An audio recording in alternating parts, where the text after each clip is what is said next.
Muy buenas tardes. Felices de estar de nuevo con ustedes en un programa más de alto voltaje de los días miércoles.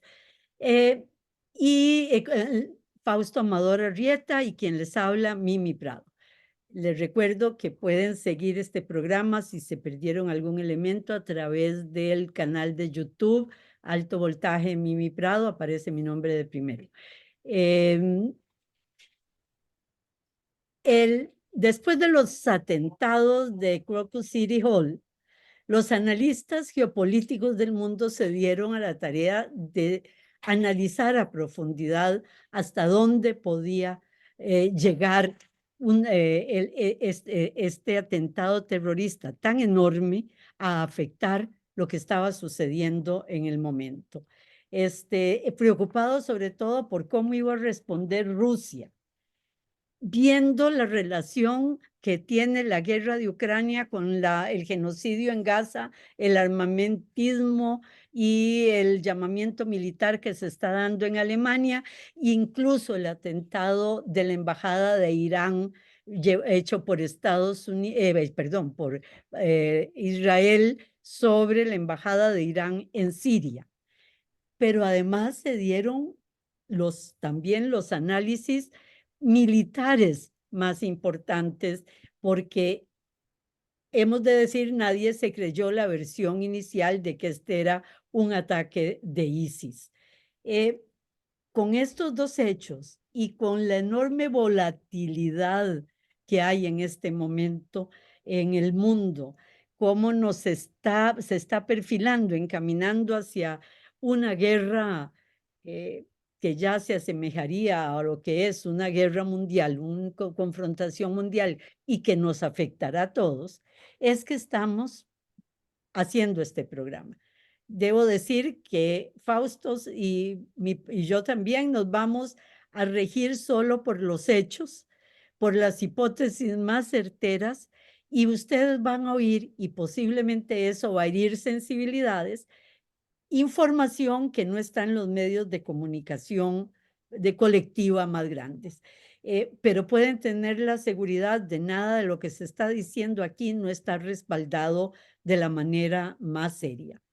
Ya como se habrán dado cuenta, el programa es sobre la masacre terrorista en Moscú, contexto, teorías y consecuencias que va a tener esta masacre terrorista que se dio hace una semana y algunos días en Moscú. Buenas tardes, Fausto. Buenas tardes, Mimi. Efectivamente, vamos a hacer un análisis bastante objetivo. Eso no quiere decir que ante cada teoría y ante cada hipótesis no vayamos a expresar Opiniones una, nuestras. una valoración de lo que pensamos de ellas. Sí, claro. Bueno, han pasado ya más de 20 días desde el ataque de Moscú. Fue una verdadera masacre en la que ya murieron 144 personas. 551 fueron heridos y entre los que se encontraban 11 niños. ¿Por qué abordar este tema como reflexión geopolítica? Para comenzar, no es la gravedad del acontecimiento en sí misma lo que nos mueve a reflexión. De hecho, en el pasado hubo acciones terroristas espectaculares en Europa y sin embargo el análisis de las consecuencias de esas tragedias nacionales no llegó nunca a considerarse de trascendencia geopolítica. Y pongo un ejemplo tremendo, la famosa masacre del Bataclan en París el 13 de noviembre de 2015, con 131 víctimas mortales y más de 400 heridos en 7 atentados simultáneos, todos suicidas, entre los que estaba 2 que se volaron frente al estadio de París, cuando estaba un juego entre Francia y Alemania. Sin embargo, a diferencia de la masacre del Bataclan, la masacre de Moscú tiene 2 trasfondos geopolíticos totalmente propios y únicos. Esos son, primero, el entorno geopolítico de la guerra de la OTAN contra Rusia, que está perdiendo en Ucrania. Segundo, el entorno geopolítico de la guerra genocida de Israel contra los palestinos de Gaza, que está mereciendo el repudio universal. Y cualquiera diría que esos son hechos aislados. En realidad esos son contextos que están vinculados entre sí. Mm. ¿Por qué? Por los hilos que llevan a un lugar específico que los relaciona y son los Estados Unidos. Porque tanto en Ucrania como en Gaza, el desenvolvimiento de esa guerra está profundizando profundas grietas en el bloque histórico de poder que ha determinado la política exterior de los Estados Unidos desde la caída del muro de Berlín.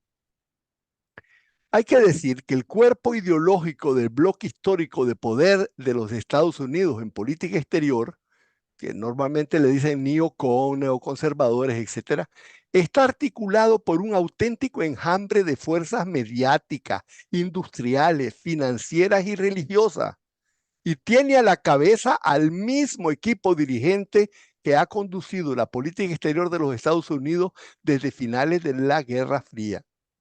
Ahí está el presidente Biden, que estaba influyendo poderosamente la política exterior norteamericana desde su posición en el Senado, en la Secretaría de Exteriores. Su secretario de Estado, Blinken, que lo ha acompañado todo este tiempo y ha sido su cerebro pensante, el asesor de seguridad, Jake Sullivan. Y la responsable de operaciones encubiertas en el Departamento de Estado, que viene haciendo ese tipo de labor desde la guerra de Irak, Victoria Nuland. Hablemos primero de Gaza. Veamos después la guerra de Perdón, Ucrania. antes de entrar a eso, esa división que vos estás señalando, que nunca se había dado antes tan claramente en la política norteamericana entre los halcones de la guerra, los neoconservadores y algunas otras fuerzas, yo te decía antes del programa que incluso en Foreign Affairs se señala y se señala diciendo cómo allanar camino de la diplomacia para poner fin a la guerra de Ucrania. Tenemos que poner fin a los tambores de la guerra. Foreign Affairs, ¿verdad? Que ya es un señalamiento de que hay ahí una separación. Y vos tocabas un tema también de Trump en relación del día de ayer que leíste. Sí, Trump está dando su opinión de cómo debe terminar la guerra y dice muy claro, Ucrania debe entregarle el Donbass a Rusia. Bueno, Y no vamos a hablar de no, eso yo sin sé, salir pero del era tema. para Sí, reforzar que sí hay división importante al interno de los Estados Unidos. claro, división importante existe, es claro. Es decir, hemos hablado muchas veces de que existen divisiones. Reflexionemos entonces sobre los impactos que ambos escenarios geopolíticos están teniendo en un bloque histórico concreto, que es este de los neoconservadores. Tanto la guerra de Israel como la derrota de la OTAN en Ucrania están abriendo grietas insalvables en su dominio. Es ahí que debemos situar los contextos geopolíticos explicativos de la masacre de Moscú. Primero, Gaza. Para la guerra de Israel contra los palestinos en Gaza, se está convirtiendo en una enorme trampa geopolítica para el bloque neocon de los Estados Unidos. Al inicio de los bombardeos de Israel contra la población civil en Gaza, incluso contra un hospital, al mero comienzo, este equipo abrazó con entusiasmo la ofensiva israelita, pero las cosas no están saliendo como querían y con inminentes elecciones en 6 meses no saben cómo salir de ella sin perder su control de las prioridades que ahora dirigen en la política exterior. El equipo dirigente neoconservador está en profundo desprestigio moral y político.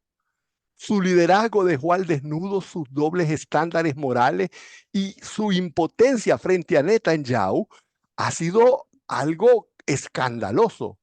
Los jóvenes, incluso judíos, están repudiando en masa al equipo de neoconservadores de Biden.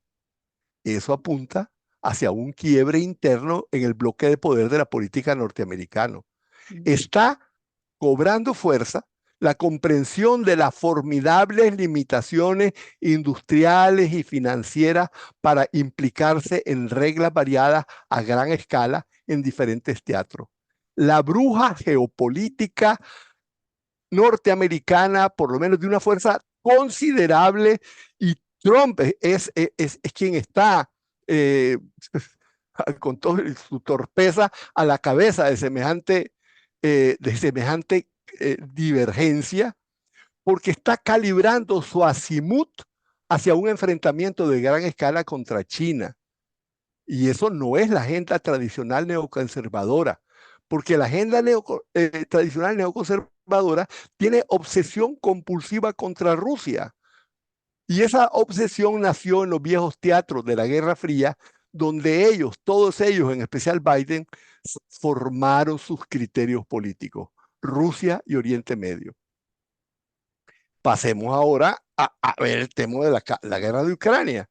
Las cosas todavía son más graves. Desde el final de la Guerra Fría, el equipo neoconservador invirtió toda la riqueza hegemónica que tuvo Estados Unidos en un cúmulo prolongado de guerras absurdas, innecesarias y que no respondían siquiera a necesidades estratégicas de los Estados Unidos.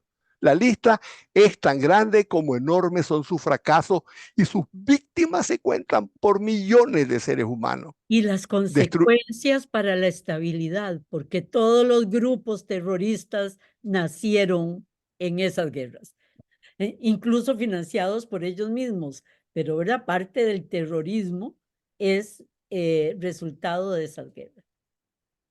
Efectivamente, destruyeron Yugoslavia, despedazaron Irak, desarticularon Libia, se agotaron en Afganistán y siguen pegados en Siria.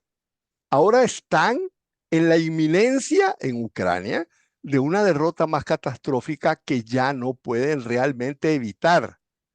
Pero el punto es que Ucrania no es solo su última aventura, no, señor. Victoria Nuland la llamó la cereza en el pastel. Ucrania es el pet project de los neoconservadores desde hace más de 16 años. Es su proyecto estrella. Para ellos es la guerra decisiva para debilitar Rusia, hasta convertirla en otro país del tercer mundo y lanzarse de lleno las grandes empresas multinacionales a comprar los activos de toda su riqueza Como ya de compraron recursos, Ucrania, ¿verdad? como lo han hecho con Ucrania en medio mismo de la guerra. Exacto. También es su mayor disparate romper los vínculos de Europa con Rusia. En el gobierno de Bush, la expansión de la OTAN a Perdón, Ucrania, disparate del parte de los Estados Unidos. Toda su política está basada en, desde los años 50, no permita nunca que se junte Alemania y Rusia, porque Alemania, con su capacidad técnica, y Rusia, con su capacidad productiva, destruirían nuestra liderazgo. Es decir, serían competidores muy difíciles de manejar. y todavía más disparate, Mimi, en el famoso dicho de los romanos, divide et impera, divide y vencerás, pero deja que tus enemigos que tus enemigos se unan y perderás. Porque la otra parte del disparate es hacer que Rusia se vincule con China. Pero bueno, esos disparates. En el gobierno de Bush decía, la expansión de la OTAN a Ucrania fue frenada por oposición de Francia y Alemania. Y fue en el gobierno de Obama, con Hillary Clinton a la cabeza, repito, Hillary Clinton a la cabeza, cuando los neoconservadores se apoderaron enteramente de la conducción de la política exterior.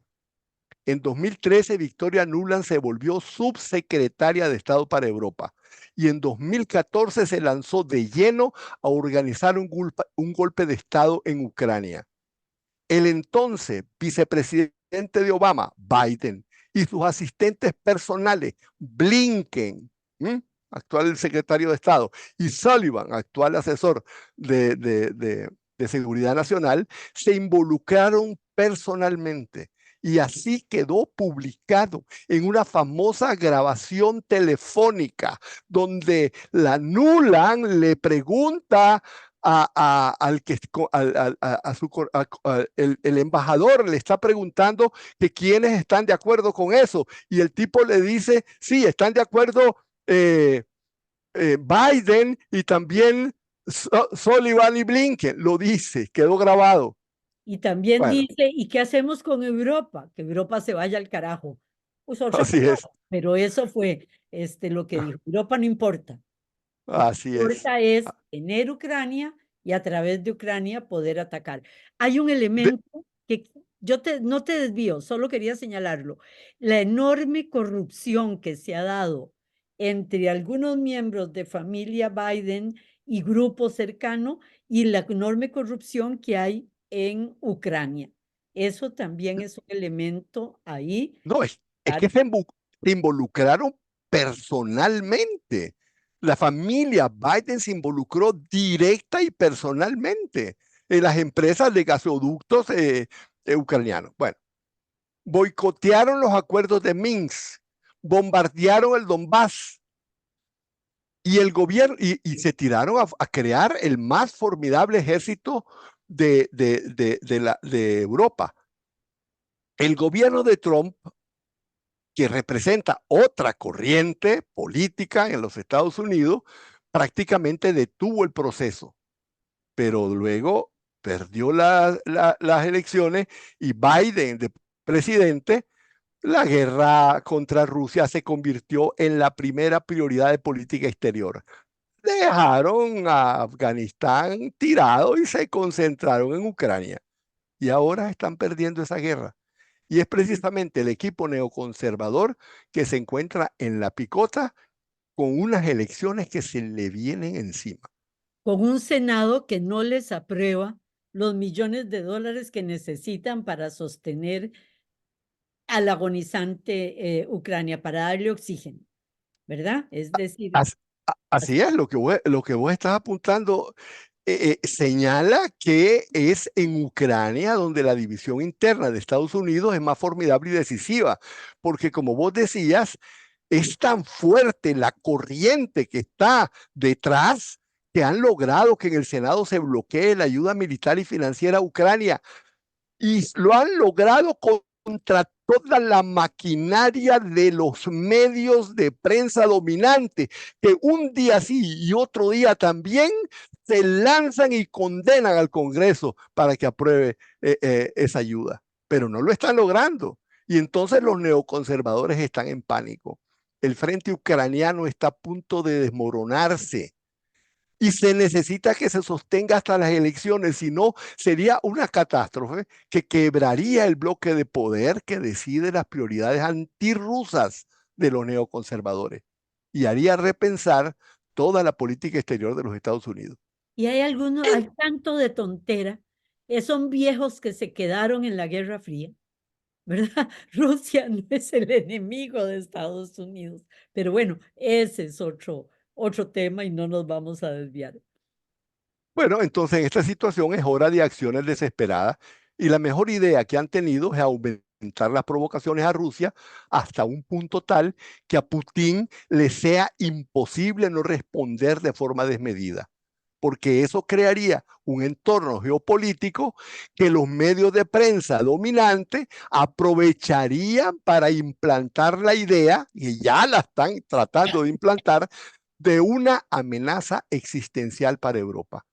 Eso permitiría la implicación directa de tropas de los países de la OTAN para crear condiciones de una posible ampliación europea del conflicto con inimaginables peligros de Sí, escalamiento. que ya no solo Ucrania ponga los muertos, sino que los ponga también Alemania, Francia, Polonia, ¿verdad? Porque involucrarse ellos directamente no lo van a hacer jamás, pero están involucrando a Europa que cayó en esa trampa, de una manera casi absurda.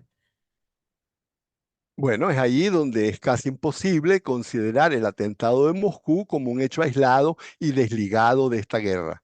Por eso conviene considerar que el atentado de Moscú plantea diferentes y más complejos escenarios sobre sus autores materiales y, más importante aún, sobre sus autores intelectuales.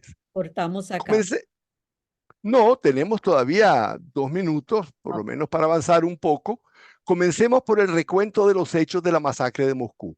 El viernes 22 de mayo tuvo lugar el ataque terrorista en la sala de conciertos Crocus City Hall en el Oblast de Krasnogorsk, 25 kilómetros al noreste de Moscú. 4 o 5 hombres enmascarados entraron disparando a mansalva en un recinto con capacidad para 6.000 espectadores. Después de los disparos, los agresores utilizaron bombas Molotov y prendieron fuego al edificio. Los perpetradores y sus cómplices huyeron. Las fuerzas de seguridad de la FSB rusa, que los habían detectado cuando salieron, no los detuvieron, sino que los siguieron para ver el rumbo que tomaban. Pocas horas después del atentado fueron emboscados y detenidas 11 personas cuando iban rumbo a Ucrania, con pasaporte de Tayikistán y de Kirguistán. Poco después del atentado, la agencia de noticias AMAC, afiliada al Estado Islámico, publicó en Internet un comunicado y varios videos del atentado. Según este comunicado, una filial regional del Estado Islámico con sede en Afganistán se atribuyó la responsabilidad de la masacre. Los vídeos mostraban a los atacantes disparando y degollando a las víctimas.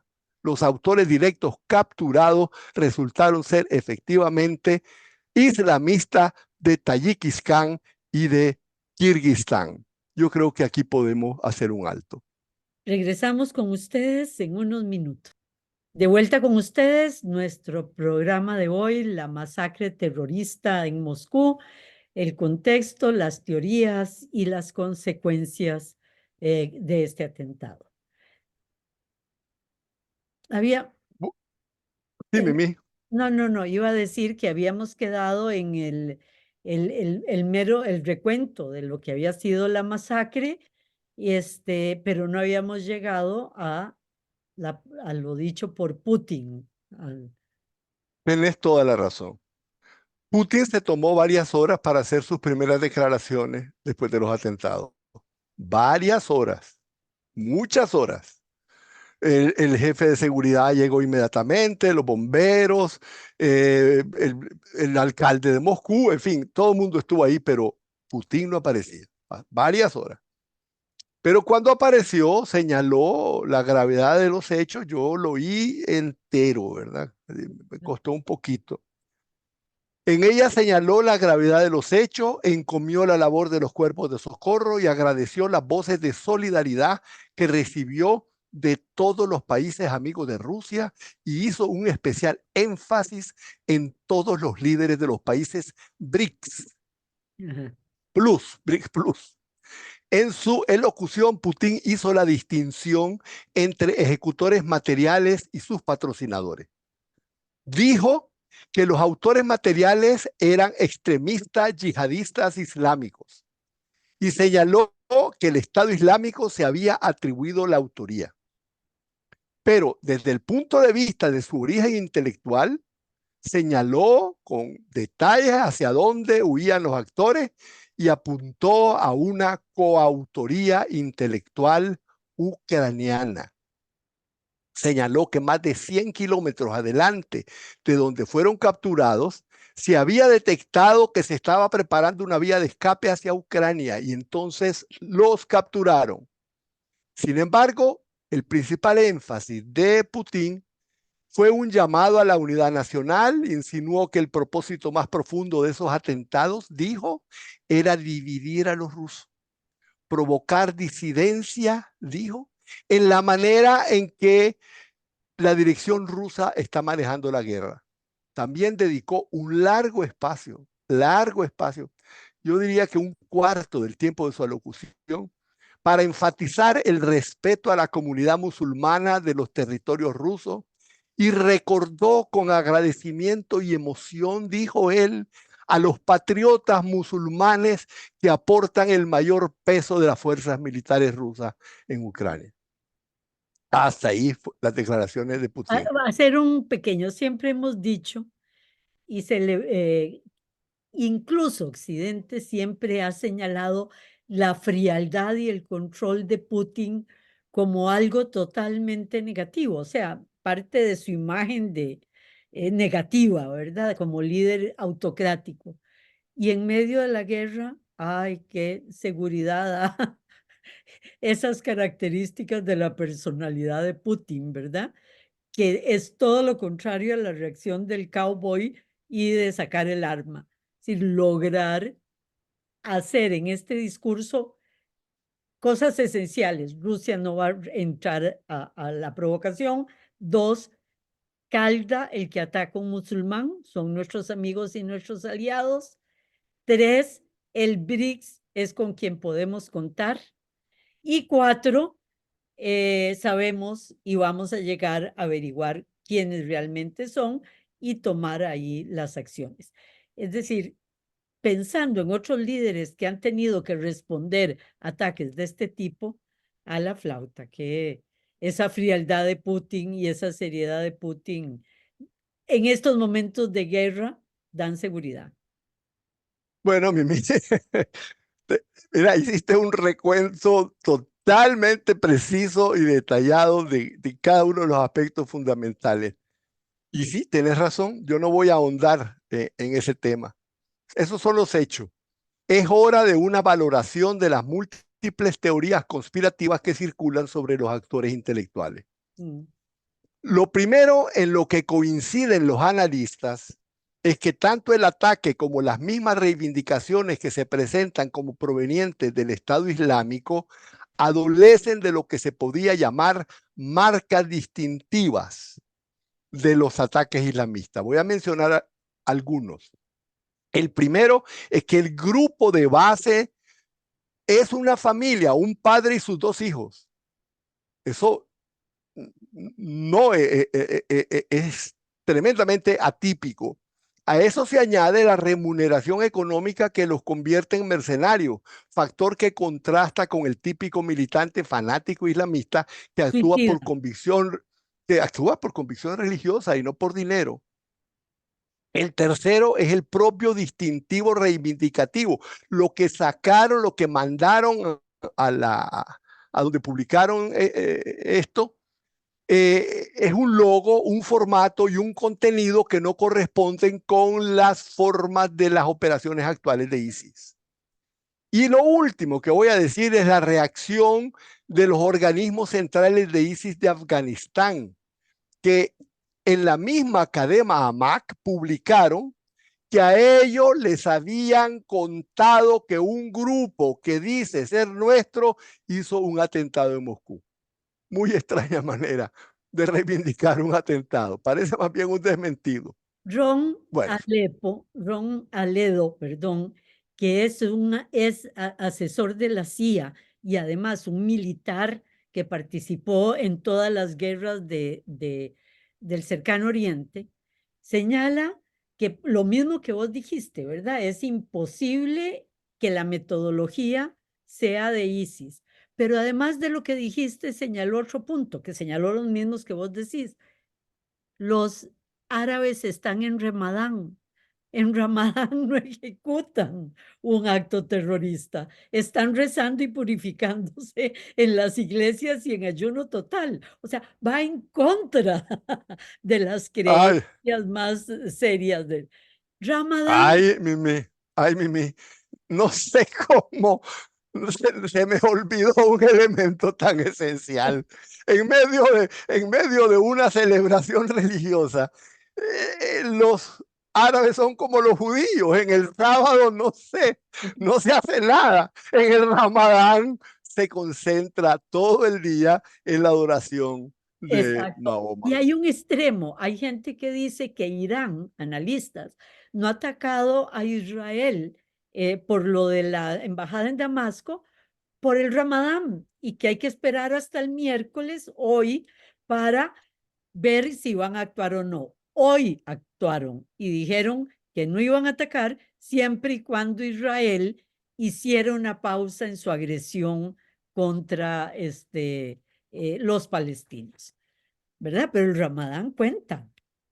Por supuesto, Mimi, por supuesto. Tenés absoluta razón. Muy, muy, muy preciso y brillante tu acotación.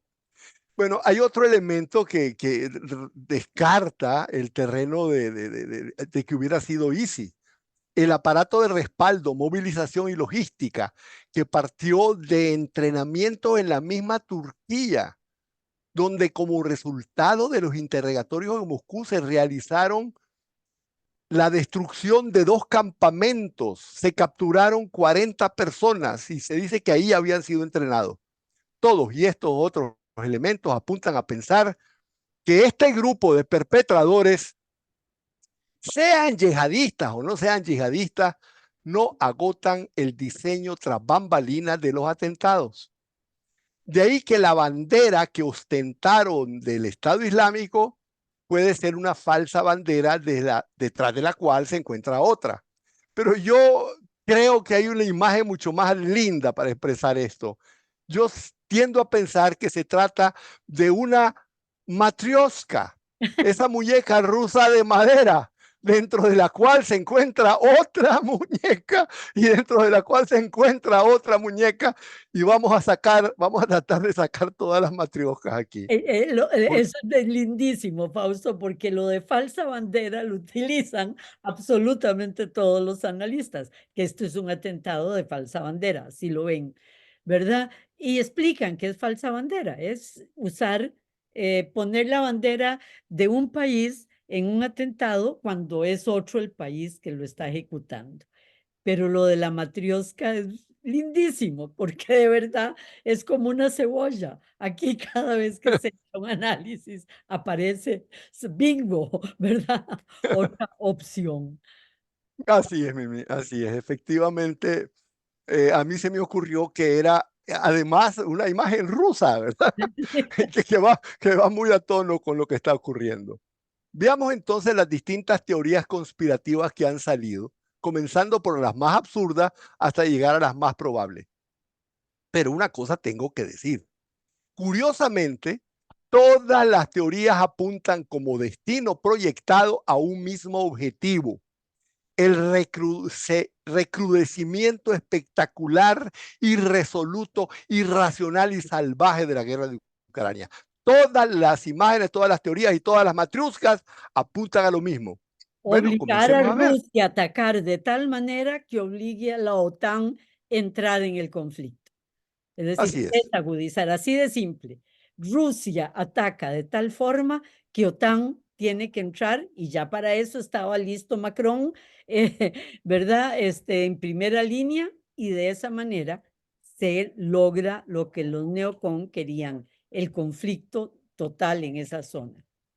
Lo dijiste muy bien. Te faltó un elemento nada más, como a mí me faltó el Ramadán. Que Rusia ataque de una forma salvaje, que la prensa internacional posicione la salvajada y la exagere, como hicieron con el ataque de Hamas, y entonces el otro elemento, haya una base popular de intervención. Bueno, desde los primeros momentos, desde Ucrania, no se vaciló en afirmar que detrás de los atentados estaba Putin. Es la primera teoría conspirativa. El origen de esta teoría es el círculo mismo de Zelensky. Tanto Mijailo Podolyak, asesor de Zelensky, como el mismo Zelensky dijeron que esa era una táctica conocida de Putin, que ya lo había hecho en Ucrania, que era fingir ataques de falsa bandera con el objetivo de culpar a Ucrania para lanzar una ofensiva aún más feroz. Según esa hipótesis conspirativa, el atentado fue una maniobra maquiavélica del mismo Putin para justificar un mayor reclutamiento de tropas y desencadenar una escalada bélica con el total respaldo del pueblo ruso. De hecho, a partir de ese ataque ya no se habló de operación especial, sino de guerra en Ucrania. Mm. Para los que así piensan, la segunda muñeca matrioshka era Putin. Yo tiendo de partida a descartar esa hipótesis conspirativa y la razón es muy Pero simple. nadie de los analistas militares, analistas sexía, todos son capaces de apoyar esa teoría. Bueno, pero teníamos que presentarla porque necesitamos ser objetivos. Y Pero yo la descarto porque cuando se destruyó el gasoducto mainstream que proveía de gas ruso a Alemania, lo primero que dijo Zelensky es que era Putin. Era como que Putin se tiró un tiro en el pie. Pero hace apenas pocas semanas, el mismo canciller alemán, que esto es importante, dijo que había sido obra de las fuerzas de inteligencia ucranianas, lo conocidas de como GRU, seguro, como GRU, Olgoduc, con respaldo logístico y técnico del MI6 británico. Ese, ese que es muy conocido porque uno de sus imaginarios. imaginarios actores es James Bond, Exacto. que dice que el 007 significa con permiso para asesinar. Ok, bueno, ok. Ese es el Evi- MI de Sid Y 6, pero M16 lo conoce el mundo también. no, es MI6, no es Military Intelligence 6, porque hay Military Intelligence 5, etcétera. Es MI6. Claro, en una M, en una I, dicen Mi. Bueno, evidentemente Rusia no es un todo compacto.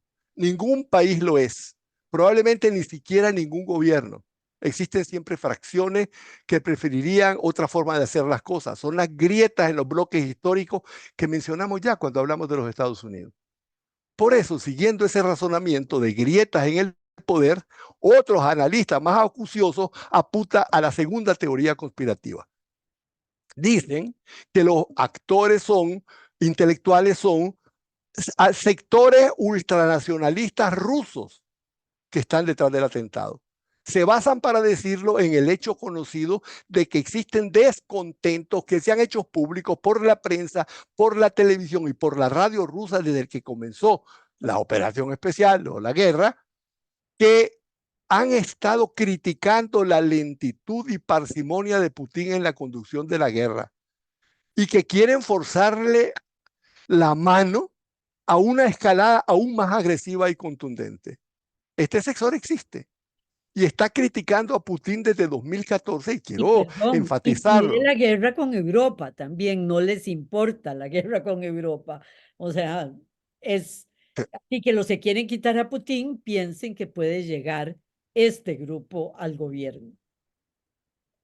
Este sector es muy curioso porque Navalny, la verdad, el que dicen que era el opositor, estaba entre el grupo de ultranacionalistas. Bueno, este sector existe y está criticando a Putin desde 2014. Aquí voy a quedarme un pequeño. En el 2014 le empujaban a que se anexara el Donbass, que no se quedara solo con Crimea. En cambio, Putin no lo hizo. Optó por una salida negociada en Minsk. Y ahí entonces los ultranacionalistas lo criticaron. Le dijo que cómo era posible que tuviera fe que Occidente cumpliría los acuerdos. Putin solo pedía neutralidad de Ucrania y autonomía en el Donbass con el modelo de Cataluña, decía. Ahí le criticaron por dejarse engatusar.